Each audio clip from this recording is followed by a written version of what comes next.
querido irmão Chico, nossa eterna gratidão.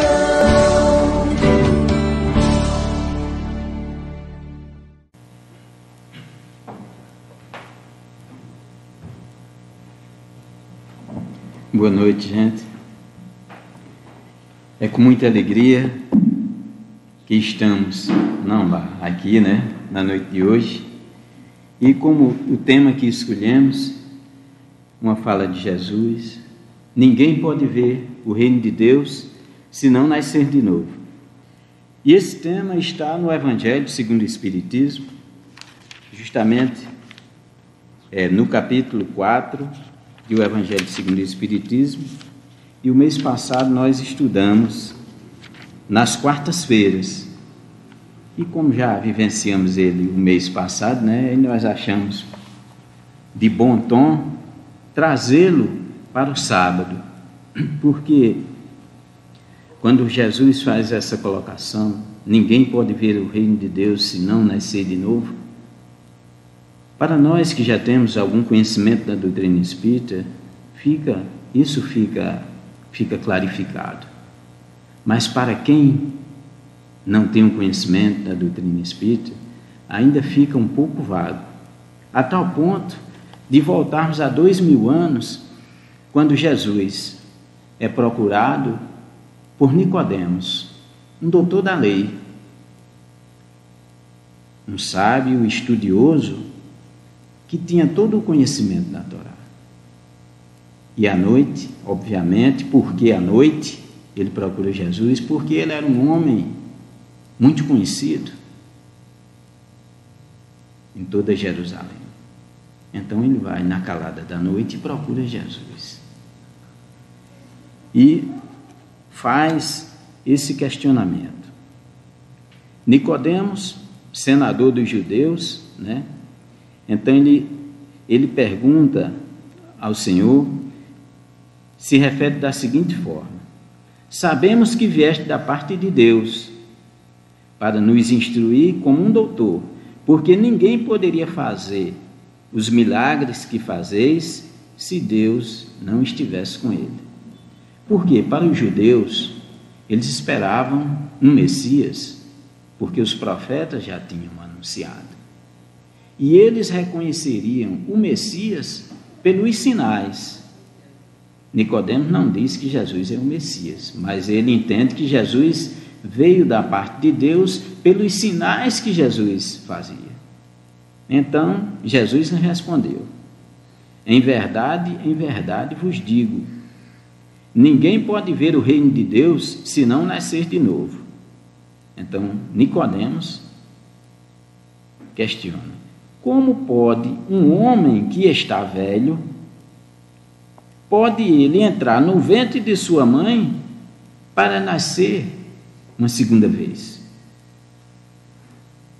Então Jesus lhe responde: em verdade vos digo, se um homem não renascer da água e do Espírito, não pode entrar no reino de Deus. O que é nascido da carne é carne, e o que é nascido do Espírito é Espírito. Não vos espanteis do que eu vos disse, que é preciso que nasçais de novo. O Espírito sopra onde quer e ouve sua voz, mas não sabes de onde ele vem nem para onde ele vai. Ocorre o mesmo com todo homem que é nascido do Espírito. Nicodemos lhe respondeu: como isso pode se dar? E Jesus lhe disse: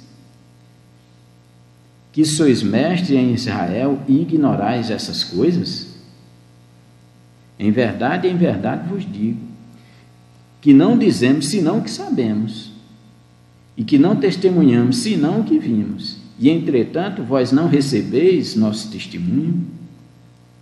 Mas se não me credes, quando vos falo das coisas da terra, como me crereis quando vos falar das coisas do céu? Está no Evangelho de João, capítulo 3, versículos de 1 a 12.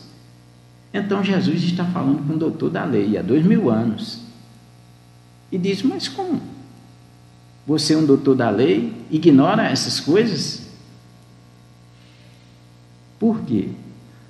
Porque para os judeus já tinham esse entendimento de que o homem poderia voltar a nascer de novo. Somente os saduceus é que eram materialistas, né? Eles não acreditavam em nada após a morte. Mas os judeus já tinham, só que eles não sabiam como isso acontecia. É tanto que o doutor da lei vai questionar Jesus. Então, o pensamento de João Batista, de que João Batista era Elias e que os profetas poderiam reviver sobre a terra, se encontra em muitas passagens dos evangelhos, notadamente nas relatadas assim. Então, em muitas passagens do evangelho nós temos, fica clara muitas dessas passagens. No capítulo 11 do evangelho de Mateus, diz assim: ora, desde o tempo de João Batista até o presente, o reino dos céus era tomado pela violência. E são os violentos que o obtêm, porque até João, todos os profetas, assim também como a lei, profetizaram. E se quereis compreender o que vos disse, ele mesmo é o Elias que deve vir. Ouça aquele que tem ouvidos para ouvir. Então, nesta passagem aqui, Jesus está deixando claramente que João Batista era o Elias que haveria de vir. E ele faz um questionamento, Jesus faz um questionamento aos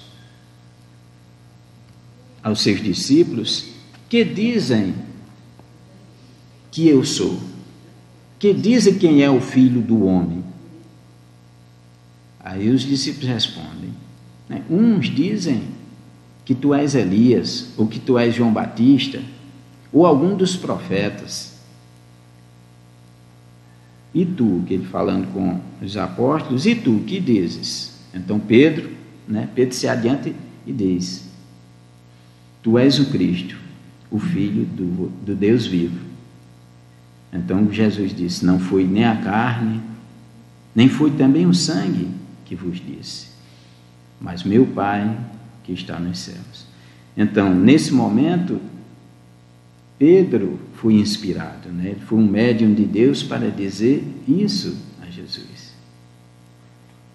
Então, como nós estudamos na doutrina espírita, então a reencarnação é uma lei natural.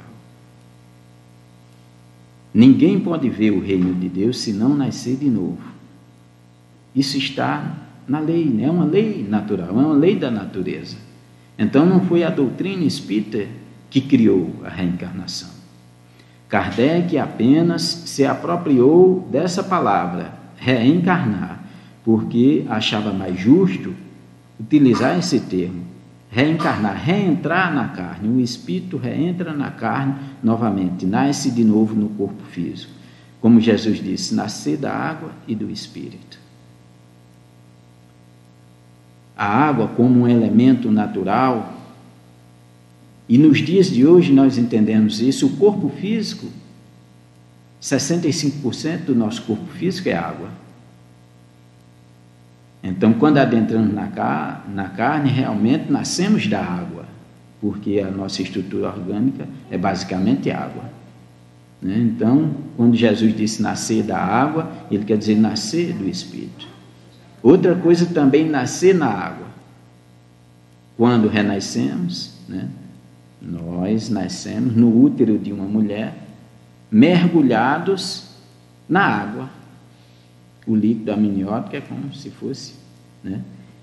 Também mergulhados na água, como se estivéssemos em um mini oceano ali, né? Nos pormentos. O nosso corpo físico é gerado na água. Então, quando ele diz nascer da água, e quando ele fala nascer do Espírito, então eis a grande questão, nascer do Espírito. Porque este nascer do Espírito é opcional, depende de cada um de nós. E para isso precisamos nascer muitas e muitas vezes da água e a cada dia nascer do Espírito. Na doutrina espírita nós sempre concitamos uns aos outros ao estudo. porque somente o estudo pode nos proporcionar esse renascimento.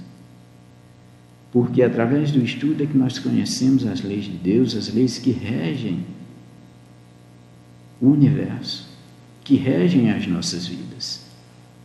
E à medida que adentramos nesse conhecimento, nós vamos renascendo a cada dia, à medida que alargamos os nossos conhecimentos.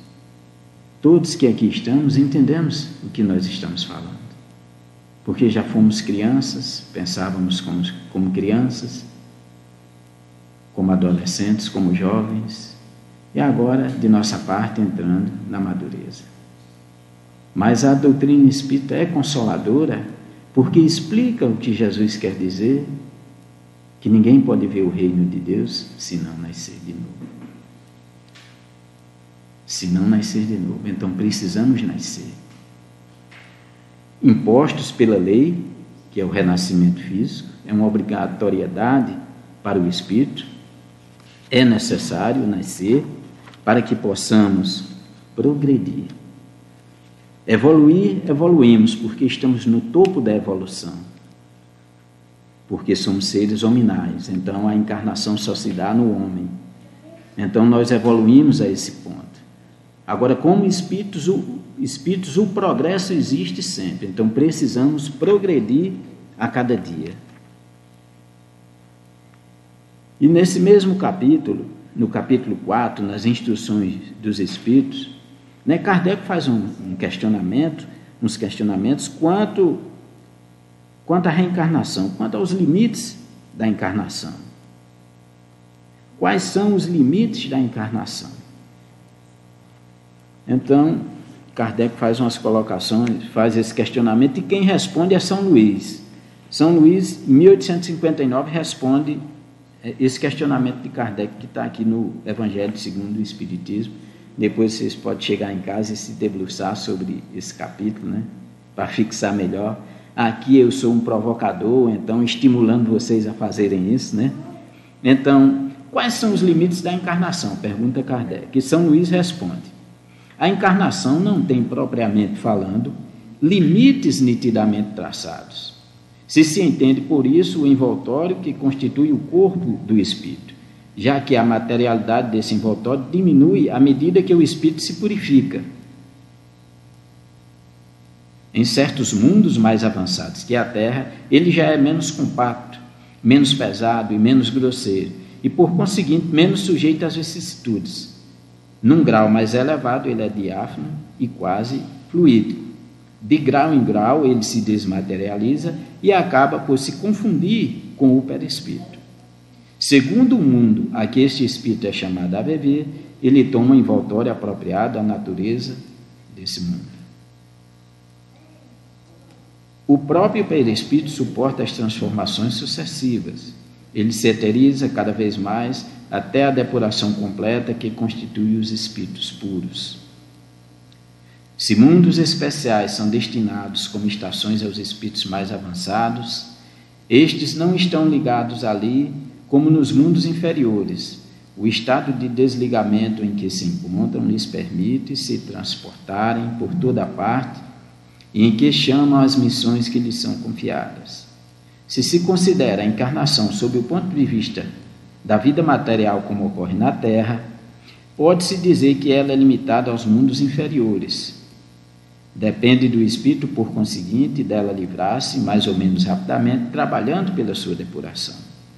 Deve-se considerar também que, no estado errante, de espírito que ainda tem que reencarnar, quer dizer, nos intervalos entre as existências corporais, a situação do espírito está em relação com a sua natureza do mundo ao qual se liga pelo seu grau de adiantamento, que assim, na erraticidade, ele é mais ou menos feliz, livre e esclarecido, segundo seja mais ou menos desmaterializado. Isso aqui dá um seminário, gente? Isso aqui, essas colocações que o Espírito São Luís nos diz. O que nos diz? À medida que vamos evoluindo, o nosso corpo também vai desmaterializando, ficando menos sujeito às vicissitudes que nós temos aqui no planeta Terra, por exemplo, que é um planeta ainda de provas e expiações. Por isso, tanta dificuldade nós passamos na Terra. Mas nos mundos mais evoluídos, nós não precisamos, por exemplo, viver apenas esse determinado tempo, sofrer as doenças que temos na Terra hoje, né? Porque temos determinadas doenças, porque precisamos ainda? Por conta do nosso espírito inferior e indolente, né?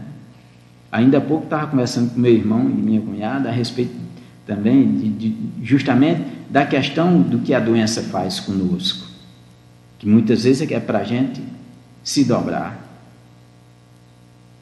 Porque eu lembro particularmente do meu pai, que ele já no final da vida, com dificuldade, mas a gente notava que o espírito não queria se dobrar diante da dor. E às vezes a gente precisa se curvar diante da dor.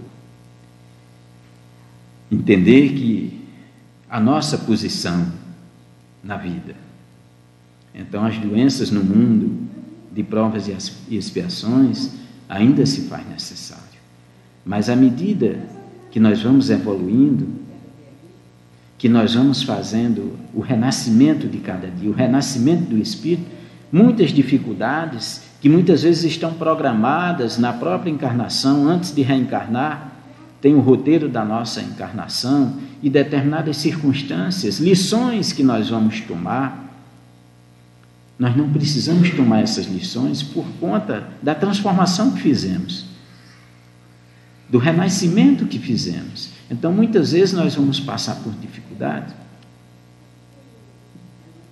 E essas dificuldades são subtraídas porque nós aprendemos a lição.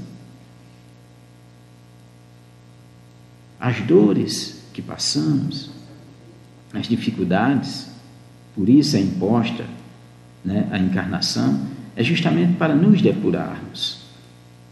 Muitas vezes pensamos que nós somos castigados até porque foi essa a educação que nós recebemos do nosso antepassado, né? Que Deus castigava, mas como bem colocou João, Deus é amor. Quem ama não castiga, quem ama apenas ama. E como Isamitiba, um educador que já desencarnou, todos conhecemos, quem ama, educa. Então Deus faz isso, Deus nos educa. Então as leis são educativas. Nós sofremos por desconhecimento da lei. Então, à medida que estudamos e de encarnação em encarnação, nós vamos nos harmonizando com a lei. Então, não vamos, ao não infringir essa lei, consequentemente não sofremos. E quando entendemos que a lei é educativa, também não sofremos, porque não nos sentimos punidos. O pai que obriga um filho a ir para a escola é porque ele ama o filho e quer que o filho seja educado e adquira conhecimento. Então Deus nos coloca na terra, no mundo de provas e expiações, porque essa é a escola que nós precisamos, porque Ele nos ama e Ele quer que cresçamos e evoluamos e progridamos. Então é isso que Ele quer. Então Ele nos coloca nessa escola adequada. Mas à medida que vamos avançando, poderemos viajar por outros mundos, como São Luís colocou, que os espíritos que já estão num determinado patamar evolutivo, eles podem ir a diversos mundos, conforme lhe aprouver, porque ele tem capacidade para isso. Porque ele está num estágio que pode ir para determinados mundos, obviamente respeitando os limites, né, de liberdade. A gente entende que Jesus, para vir para cá, reencarnar, ele teve que baixar de vibrações para poder reencarnar no nosso orbe. se utilizar dos fluidos do nosso mundo para compor o seu corpo físico, né? Obviamente, existem as leis da natureza que precisam ser respeitadas, né? Então, nós entendemos que o maior sofrimento de Jesus não foi aquele que ele passou na cruz, mas baixar a sua vibração de um espírito puro para poder reencarnar num mundo de provas e expiações, e isso há 2000 anos atrás, né? Já se passaram 2000 anos e a gente está com essas dificuldades, e depois do ensinamento que ele deixou, né? Imagine quando ele veio, né? Quem se oportunizar a ler o livro Maria de Nazaré, do Espírito Miramês, vai entender um pouco, né, dessa questão que nós estamos falando, da limpeza que houve quando Maria veio à Terra para depois receber Jesus, todo esse trabalho que foi feito no planeta para receber Jesus. Então, Kardec faz outro questionamento: a encarnação é uma punição? E não há senão espíritos culpados que a ela estejam obrigados? Quem responde é São Luís. E São Luís diz o seguinte, responde o seguinte: a passagem dos espíritos pela vida corporal é necessária para que possam cumprir com a ajuda de uma ação material os desígnios cuja execução Deus lhe confiou. Ela é necessária a eles mesmos, porque a atividade que são obrigados a desempenhar ajuda o desenvolvimento da sua inteligência. Deus, sendo soberanamente justo, deve considerar igualmente a todos os seus filhos. É por isso que dá a todos o mesmo ponto de partida, a mesma aptidão, as mesmas obrigações a cumprir, a mesma liberdade de agir. Todo privilégio seria uma preferência, e toda preferência seria uma injustiça.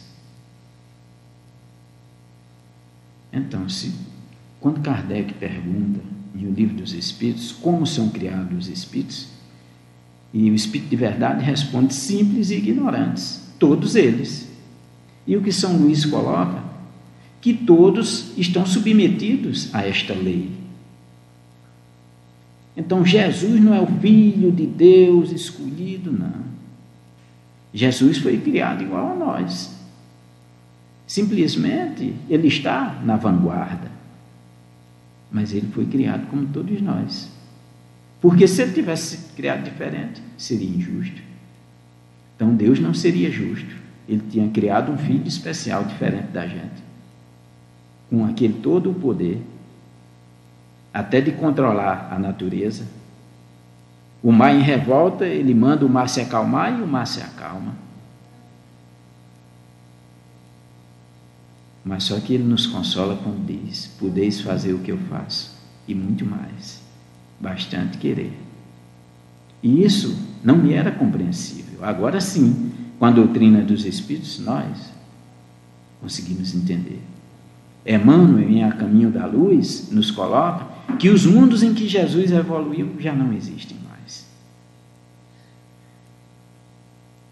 6,5 bilhões de anos, Jesus já era um ser crístico e recebeu o nosso orbe em suas mãos, a massa disforme que foi retirada do Sol e colocada em suas mãos para construir. Então ele passou 6,3 bilhões de anos construindo o planeta Terra. E nós aportamos aqui apenas há 200 mil anos.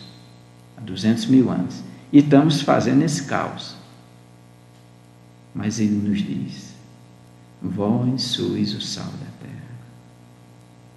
Se o sal perder a vossa força, a sua força, como se há de salgar? Para nada mais serve, a não ser para ser lançado fora. Porque o sal é o que dá o sabor ao alimento, também é o que conserva. Então Jesus nos coloca como sal, querendo dizer que sem nós a terra não tem sabor. Nós entendemos Jesus como um pai que preparou essa casa para receber os seus filhos. e ainda outros filhos de outras esferas, como sabemos, exilados de Capela, que ele recebeu para, de certa forma, crescerem e nos deixar um grande legado, uma grande lição, que ainda hoje não conhecemos, né? Ainda não sabemos como construiu aquelas pirâmides, os processos de mumificação, que nós já entendemos, né, com o estudo do magnetismo, que eles utilizavam o magnetismo para as mumificações, né? Então, o magnetismo era uma prática usada pelos egípcios, como hoje nós estamos, graças ao conhecimento da doutrina espírita, que nos possibilita também adentrar no conhecimento do magnetismo. Como Kardec colocou, o espiritismo e o magnetismo são duas ciências irmãs, que uma não pode viver sem a outra, e aí nós estamos nessa caminhada de progresso, né? Estamos nessa caminhada de progresso. E Kardec faz umas colocações aqui, que ele diz o seguinte: assim ocorre com o homem sobre a terra. Para o espírito do selvagem, que está quase no início da vida espiritual, a encarnação é um meio para desenvolver sua inteligência. Mas para o homem esclarecido, no qual o senso moral está amplamente desenvolvido e que é obrigado a recomeçar as etapas de uma vida corporal plena de angústia, enquanto que poderia já ter alcançado o objetivo, é um castigo pela necessidade em que se encontra de prolongar sua demora nos mundos inferiores e infelizes. Então, assim, o planeta Terra, esse mundo de provas e expiações, então, as raças selvagens não sofrem tanto, então quem sofre mais são as raças mais evoluídas. A gente observa isso, então as pessoas mais sensíveis sofrem mais. Então, o que aconteceu com os espíritos que vieram da constelação de Capela, que era bem mais avançada, bem mais avançado que a Terra. Mas só que esses espíritos estavam impedindo o progresso, atravancando o progresso deste orbe. Então, vieram para a Terra, justamente para se reeducarem. É como um aluno que precisa repetir o ano. E os mundos, como as pessoas, também evoluem. A Terra, no momento, está passando por um processo de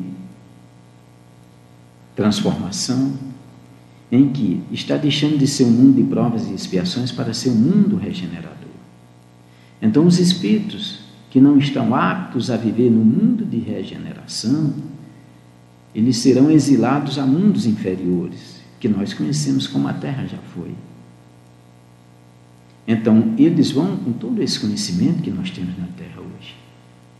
Então, eles vão para esses mundos para darem um avanço nesses mundos e, consequentemente, sofrerem as intempéries, as dificuldades, vão desbravar esses mundos e, consequentemente, reconhecer a grandeza de Deus e se reeducarem.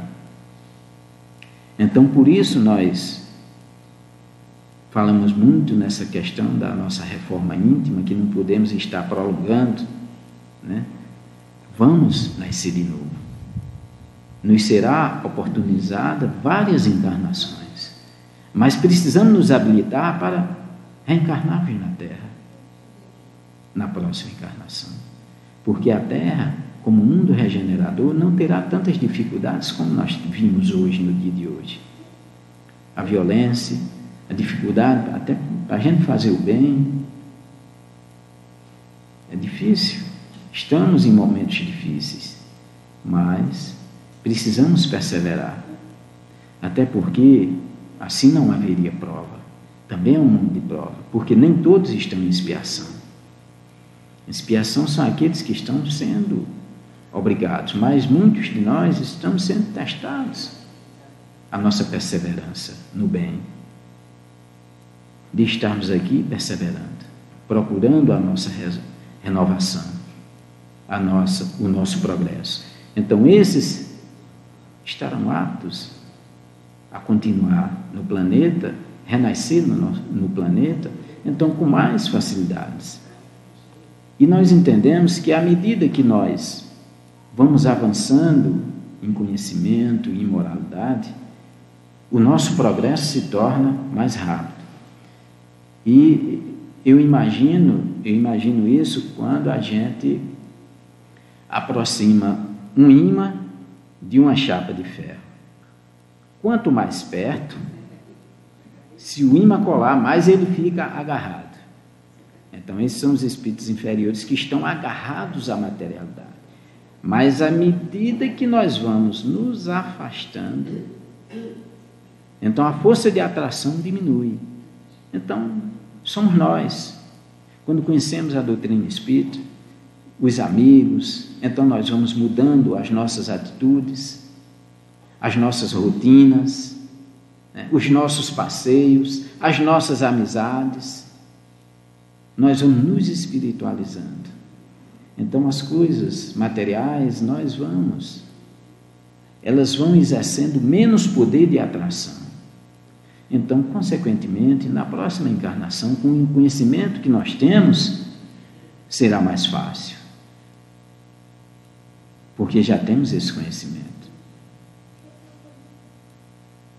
Provavelmente é a primeira vez que estamos tendo contato com a doutrina espírita, pelo menos no mundo físico, porque a doutrina espírita tem poucos mais de 150 anos, pouco mais. Então, é uma doutrina nova. Apesar de toda a filosofia, é antiga. Mas, sob a óptica da doutrina espírita, sob a ótica do Consolador prometido, é nova. Porque veio para nós, os cristãos, que já tínhamos o conhecimento de Moisés, do Cristo, e agora a doutrina espírita. Como ele prometeu, está lá no João, no capítulo 6, se me amais, guardai os meus ensinamentos, eu rogarei ao Pai, e ele enviará um outro Consolador, que fará relembrar tudo o que eu disse e lhe dirá ainda mais. Então é isso que a doutrina está acrescentando. Aquela explicação que Nicodemos não pôde revelar a Jesus, mas os Espíritos estão nos mostrando agora, porque Jesus não podia dizer. Até porque Nicodemos deveria já saber, por ser um doutor da lei, Só que eles não entendiam, é tanto que usava a palavra ressurreição.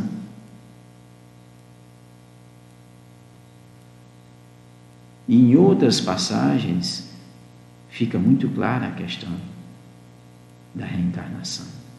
Esse diálogo com os apóstolos, quando ele fala de João Batista, que era o Elias que há de vir e que já veio, o que quiseram com ele, porque João Batista podia ser Elias reencarnado, mas não ressuscitado. Porque ressuscitar entende-se voltar ao mesmo corpo. Poderia se dar com Lázaro, que Lázaro voltou, mas não poderia se dar com Elias e João Batista, porque João Batista era conhecido como criança. Como sabemos, João Batista é filho de Isabel, irmã de Maria de Nazaré. E por isso que nós temos aqui no Nordeste a tradição da fogueira de São João.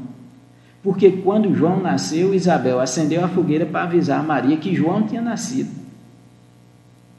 E nós temos as fogueiras de São João e comemoramos o São João aqui no Nordeste, principalmente no Nordeste. Então, foi daí que veio, foi do nascimento de João. Então, João nasceu. Então, João é Elias reencarnado, mas não é Elias ressuscitado. Então, esse entendimento de que o homem poderia vir era muito comum entre os judeus, ao ponto que se apresenta um jovem cego de nascença, e todos conheciam, para que Jesus curasse. Então Jesus curou o cego de nascença. Então os apóstolos chegam para Jesus e questionam: mestre, quem pecou para que ele nascesse cego? Não, se ele nasceu cego, como alguém poderia? Ele ou seus pais? E é muito interessante o entendimento dos apóstolos. Porque se ele nasceu cego e alguém pecou, ele ou seus pais, se ele pecou e nasceu cego, então é porque ele pecou em outra vida. Então os apóstolos sabiam disso, era algo comum, porque senão eles não tinham feito essa pergunta. Então, e Jesus coloca, nem ele nem seus pais, mas para que se manifeste a glória do Senhor. Então ele nasceu cego de nascença, para Jesus dar aquele entendimento naquela oportunidade. Ele se colocou como um espírito missionário. Então Jesus, nesse momento, ele já mostrou que nem todo que vem com uma dificuldade, como o cego de nascença, foi uma punição. Foi um erro do passado, um momento de reeducação. Não. Ele pediu para vir daquela forma. Tem espíritos que pedem para vir em determinadas situações, para nos dar lições, na maioria das vezes, né? Então, também, e por que ele perguntou seus pais? Porque eles entendiam que o castigo, que não é o castigo, poderia vir até a 4ª geração. Então, como a gente vê a doutrina da reencarnação, mas quem é a 4ª geração? É o próprio espírito que está voltando mais na frente. O pai, o filho, o neto e o bisneto. Então o bisneto sou eu voltando de novo. Então eu delituei, então eu volto lá na frente. Então essa já era o entendimento deles, que o castigo, então, que nós entendemos que é reeducação, e que muitas das nossas doenças são reflexos de vidas anteriores, porque nós agredimos o nosso corpo físico ou cometemos delitos que a lei de Deus que está na nossa consciência, quando Kardec questiona os espíritos, onde está a lei de Deus? Os espíritos respondem, está na consciência do homem. Então a lei de Deus está em nós. Deus não pune, mas nós, quando tomamos consciência, queremos pagar. Então, determinados delitos que cometemos maculam o nosso corpo perispiritual. Então, quando renascemos, então o nosso corpo vem com alguma dificuldade, justamente. No mês passado, né, nós estávamos no Setembro Amarelo, essa campanha a favor da vida, que existe sempre, não ao suicídio. Então, que nós entendemos que muitas marcas de nascença, né, foram provocadas porque o espírito cometeu um suicídio. Então, lesa o corpo físico e quando renasce com essa dificuldade.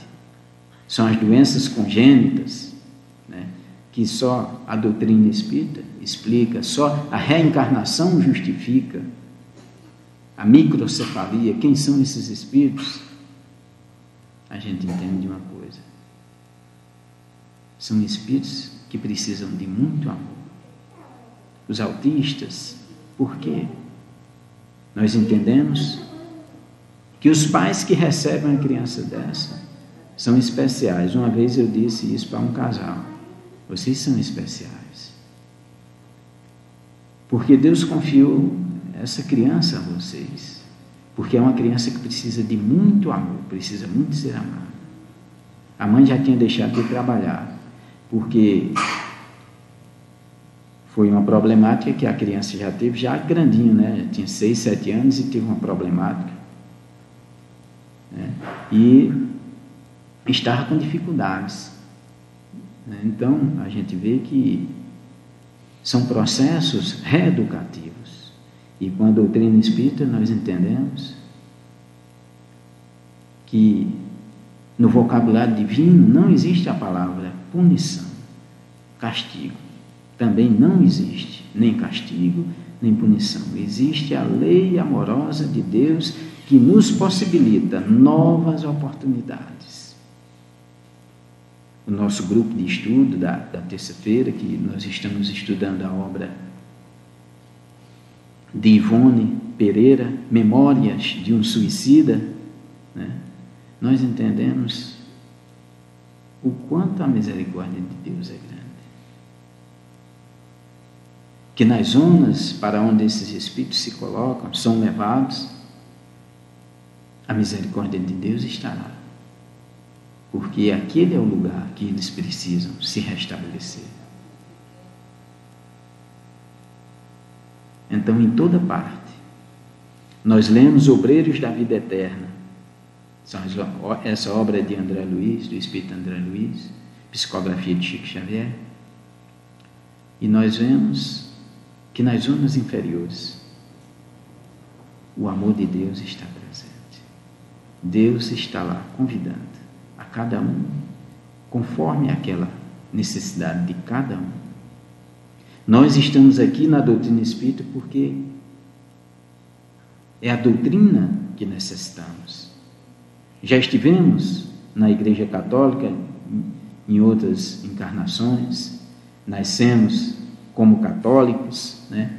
E conhecemos a doutrina espírita e aqui estamos. Porque é essa que nos é apropriada para o nosso grau de entendimento. É ela que nos conforta, que nos consola e que nos faz caminhar cada dia mais firmes e perseverantes no bem. O horário nos convida a encerrar, mas fica este convite. Ao retornar para os nossos lares, peguemos o capítulo 4, vamos dar uma lida para entender melhor a reencarnação, esta lei divina que mostra a grandeza do Criador, o amor para conosco. E como Jesus disse que ninguém poderia ver o reino de Deus se não nascesse de novo. Mas quando ele coloca isso, ele também coloca que existe a possibilidade de nós nascermos de novo.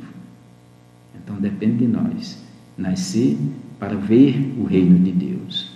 Porque todos nós que aqui estamos, antes de conhecer a doutrina espírita, nós víamos de uma forma.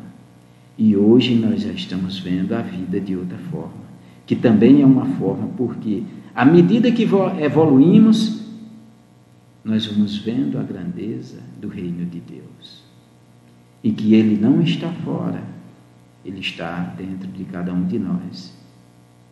Nós nos lembramos de uma passagem em que Jesus ia caminhando com os apóstolos. E ao pé da estrada tinha um cachorro que estava morto. E o odor de podridão estava insuportável. E os apóstolos reclamaram do odor. E Jesus olhou e disse: como ele tinha os dentes bonitos. Então que possamos, pelo muito que recebemos,